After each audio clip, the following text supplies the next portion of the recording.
Bonsoir, député La France Insoumise de Seine-Saint-Denis. Vous étiez aux côtés de Jean-Luc Mélenchon. Il a eu des mots très durs contre la justice, contre les magistrats et contre l'avocat Maître Dupond-Moretti, qui est l'avocat des policiers, avec qui Jean-Luc Mélenchon a eu quelques mots il y a donc quelques semaines. On va réécouter ce que disait Jean-Luc Mélenchon et ensuite vous allez réagir. Mes camarades, dans ce procès, nous ne sommes pas convoqués à un procès, nous sommes convoqués à une condamnation publique. Madame Belloubet, il lui en cuira politiquement, a décidé d'organiser le spectacle. Et nous avons reçu le message, peut-être ce qui a déclenché ma décision d'écrire un livre, en apprenant que Maître Dupond-Moretti, une star du barreau, sera payé par l'État pour défendre les policiers qui sont là. Alors, Maître Dupond-Moretti a répondu à Jean-Luc Mélenchon, on l'écoute. C'est du délire. Non, Jean-Luc, de grâce, soit je fais un procès, parce que ce que vous racontez est débile, diffamatoire, soit, franchement, je m'amuse de cela. Je vous conseille de bien dormir, d'aller voir un médecin, de prendre un peu d'homéopathie et peut-être une camomille. C'est ridicule. Et alors, il y a même Madame Belloubet aussi, qui serait dans le complot. Moi, vous savez, il y a 35 ans que je suis avocat. Personne ne m'a jamais dicté qui je devais défendre ou qui je ne devais pas défendre. Et que M. Mélenchon respecte au moins ma liberté. Alexis Corbière, est-ce qu'il est temps que Jean-Luc Mélenchon prenne une camomille, pour reprendre l'expression de Maître Dupond-Moretti? Écoutez, cette affaire, c'est pas une controverse avec un avocat. D'ailleurs, bon, je regrette que Dupond-Moretti, là, c'est un peu insultator. Hein. Vous savez, il a la réputation d'être acquittator. Il traite de débile, il dit que Mélenchon, faut qu'en gros, il est là, il boit une camomille. Non, ce qu'a souligné Jean-Luc Mélenchon, c'est quand vous faites le choix de Dupond-Moretti, qui est un avocat très médiatique, faites le choix donc d'utiliser à plein la société de spectacle. Il y a d'autres avocats plus efficaces qui gagnent plus souvent des affaires que Dupond-Moretti. Dupond-Moretti, il a cette qualité, voilà, qu'il prend bien la lumière. C'est un bon client des médias. Donc c'est ça que souligne Jean-Luc Mélenchon dans cette affaire. J'espère qu'au moins Dupond-Moretti ne va pas nous faire le coup qu'il est un avocat effacé, discret, connu pour sa précision du droit. Non, c'est un homme qui prend plein la lumière. Et donc ça participe à cette volonté de mise en scène, de spectacularisation du procès qui vient, dans lequel il y a eu toute une série de choses hors normes, une ultra-médiatisation qui s'est mêlée à tout ça, des émissions de télé qui tous les soirs remontrent en boucle ces images. Ça, c'est quand même un peu hors norme, on a le droit de le dire. On a le droit de dire que ce qu'il y a de singulier dans notre histoire, c'est que la seule dénonciation qui provoque tout, c'est une députée Front National, Madame Sophie de Montel à l'époque, qui dénonce 17 députés européens. 17, dans lequel il y a Yannick Jadot, Michel Alliot-Marie, Jean Arthuis, et Jean-Luc Mélenchon. Le seul qui a une perquisition chez lui, c'est Mélenchon. Pourquoi ce traitement exceptionnel? C'est ça que nous disons. Pourquoi il y a cette situation hors norme? 115 policiers, tous ceux qui font partie de l'OCLIF, qui normalement doit poursuivre ceux qui font de la fraude et l'évasion fiscale, sont mobilisés. C'est ça qu'on dit. Et donc cette mise en spectacle, Dupond-Moretti en est un là-dedans. Donc je vois pas pourquoi il répond par un peu de manière insultante. C'est pas bien de faire ça. Nous, on a des avocats qui sont pas du tout médiatisés, qui sont plutôt sur le fond, parce qu'on veut parler du fond. Et on a bien compris la stratégie qui est mise en œuvre. Donc nous nous défendons, on se défendra la semaine prochaine. Il y a plein de choses surprenantes. Je vais vous dire une chose, Olivier Truchot. Est-ce que vous savez par exemple que je n'ai même pas reçu de convocation? Je n'ai pas reçu de convocation. Je passe en procès la semaine prochaine à Bobigny. C'est la presse qui me l'a appris. Et à l'heure où nous parlons, je n'ai pas reçu de convocation, alors que depuis au moins 4 mois, la presse dit que je vais être convoqué. C'est incroyable ça. Et ainsi de suite sur beaucoup d'autres choses. Vous dénoncez la société du spectacle qu'incarnerait Maître Dupond-Moretti. Mais excusez-moi, Jean-Luc Mélenchon, cet après-midi, tient une conférence de presse qui dure plus d'1 heure, sort un livre qui paraît le 19 septembre prochain, le jour même de l'ouverture de son procès.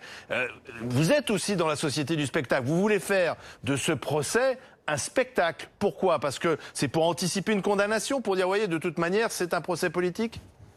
Alors, il y a plusieurs aspects. Oui, il y a depuis le début une grande médiatisation à tout ça, que personnellement, Jean-Luc Mélenchon aussi, on n'aurait pas souhaité, mais que nous subissons. Vous y participez, il y a une là, mise hors norme. Oui, parce qu'on essaie de se placer sur le terrain d'une défense qui soit audible. Après avoir été puni médiatiquement, et c'est intéressant ce qui a eu lieu, on a montré que certaines images, hier soir notamment une émission, c'est les concurrentes, je vais pas la citer, mais a montré les 44 minutes dimanche, où on voit beaucoup de choses intéressantes. On voit par exemple, moi on m'a beaucoup vu, vous savez, dans certaines images, crier auprès d'un policier, mais on voit qu'avant, j'ai dit pas de violence, qu'on voit les violences qui sont en train d'avoir lieu, auxquelles j'essaie de mettre en terme. Crier. Bah oui, mais j'ai raison de crier. Vous savez, Olivier Truchot, je suis persuadé que devant vous, il y aurait quelqu'un de 18 ans assez léger physiquement qui serait retourné étranglé par un policier. Sans doute que vous diriez au policier que c'est disproportionné. Du moins, je le souhaite parce que tout le monde réagit comme ça. Ça entraîne, vous savez, c'est qualifié d'intimidation et je risque 10 ans d'emprisonnement et 150 000 € d'amende. Mais est-ce que c'est pas dangereux? Donc tout ça, bah oui, au-delà du fond de l'histoire, parce qu'on verra ce qu'il en est. Personne ne peut dire comment se terminera ce procès, mais finalement, est-ce que c'est pas dangereux de voir finalement des députés remettre en cause l'institution judiciaire? Est-ce que vous êtes député, vous êtes aussi législateur, vous faites les lois. Est-ce que vraiment le spectacle qui est donné entre d'un côté des députés et de l'autre un avocat, des magistrats, est-ce que c'est est-ce que c'est serein? Est-ce que vraiment ça donne une bonne image de nos institutions? Soyez précis, Olivier Truchot. Les images qu'on a évoquées, je demande à tout le monde de les regarder. Jamais nous n'avons fait obstacle à cette perquisition. Nous le répétons plusieurs fois. Jamais nous ne faisons obstacle à la justice. Nous voulons seulement que les représentants légaux de notre parti soient présents à une perquisition, ce qui est le minimum des droits de tout citoyen. Deuxièmement, vous évoquez le fait que, en l'occurrence dans le procès qui vient, nous puissions faire entendre nos droits. Je suis en train de perdre le fil de ce que vous me disiez. Donc, sur le fait que, oui, il est nécessaire. Vous mettez en cause la justice. Est-ce que vraiment, en tant que député, c'est pas un jeu dangereux? Merci de me le rappeler. Ce que nous pointons, c'est que vous savez, en justice, il y a le parquet. Et il y a les juges d'instruction. Le juge d'instruction, lui, il est indépendant, notamment du pouvoir politique. Le parquet et les procureurs ont un lien hiérarchique avec notamment la garde des Sceaux, Madame Belloubet. Dans cette affaire, ce qui est un peu étonnant quand il s'agit des questions politiques, nous sommes amenés au tribunal à Bobigny, non pas par un juge d'instruction qui est indépendant, mais par un membre du parquet, un procureur. Voilà, ça c'est la démonstration. Oui, parce que c'est l'autorité judiciaire qui s'est sentie attaquée par vous. Donc, mais ils auraient très bien pu transmettre à un juge d'instruction. Ils sauraient apaiser les choses. Vous trouvez pas qu'il y a quand même un petit problème dans cette histoire? Je vous l'ai dit. L'élément déclencheur. Mais comprenez que cet argument, on l'entend à chaque fois qu'un homme politique est mis en cause, c'est toujours le même argument en disant oui, la justice dans ce pays est politique. Truchot, François Fillon l'a utilisé cet argument et vous l'utilisez aujourd'hui. Marine Le Pen l'a utilisé également. Vous ne m'écoutez pas, c'est dommage Olivier Truchot, je vous dis des choses précises. Ne jouez pas au ventilateur à dire tout le monde dit pareil. Par exemple, moi je vous dis que c'est la première fois qu'un homme politique, dans les conditions, passe en tribunal par un procureur, celui qui a un lien direct avec l'autorité politique, pas un juge d'instruction. Par exemple, la situation de Monsieur Ferrand, peut-être que vous en parlerez, lui c'est un juge d'instruction aujourd'hui qui le met en examen. Par exemple, Monsieur Bayrou, ne dites pas que c'est tout pareil, qui lui vient d'être convoqué par la justice. En l'occurrence, c'est un juge d'instruction aussi, et surtout c'est suite à une dénonciation du Parlement, en fait c'est une mise en cause du Parlement européen. Pas d'une députée uniquement opposante.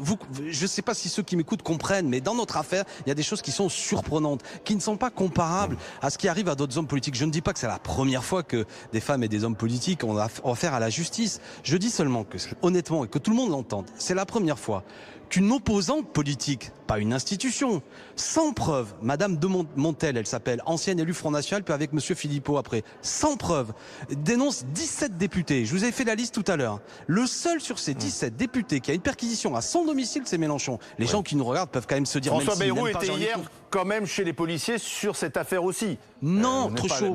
Vous êtes journaliste. Écoutez-moi, Olivier. Olivier, écoutez-moi. Monsieur Bayrou, lui, c'est le Parlement européen qui a engagé une enquête. Aucune enquête n'a été engagée par le Parlement européen contre Jean-Luc Mélenchon. C'est pas un détail ce que je suis en train de dire. C'est que le Parlement européen, lui, a considéré qu'il y avait des éléments qui étaient préoccupants, qui nécessitaient que Monsieur Bayrou soit entendu par la justice. Jamais le Parlement européen n'a considéré ça vis-à-vis de Jean-Luc. Donc, vous voyez, c'est quand même, je sais bien que c'est un peu technique, mais c'est des différences considérables. Parce que sinon, les gens, ils ont l'impression, surtout si vous participez à ça, Olivier, que tout se vaut. Et dès qu'un homme politique, bon, moi, je ne dis pas qu'il faut se présenter à la justice, j'ai aucun problème.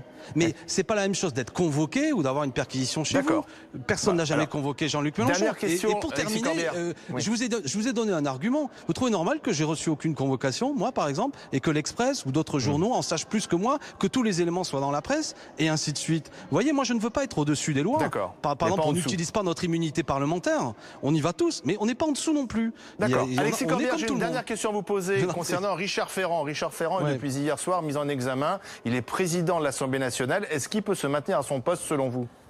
Alors moi je fais l'observation que j'ai fait tout à l'heure, c'est-à-dire que cette affaire Ferrand, si on s'y intéresse de ce que j'en ai regardé ce matin, c'est que quand c'était un procureur, il avait considéré qu'il n'y avait pas de poursuite. Un juge d'instruction, il poursuit. Donc on voit bien que ça rend pas nécessairement les mêmes décisions. Tout ça est intéressant, notamment dans l'affaire qui nous concerne.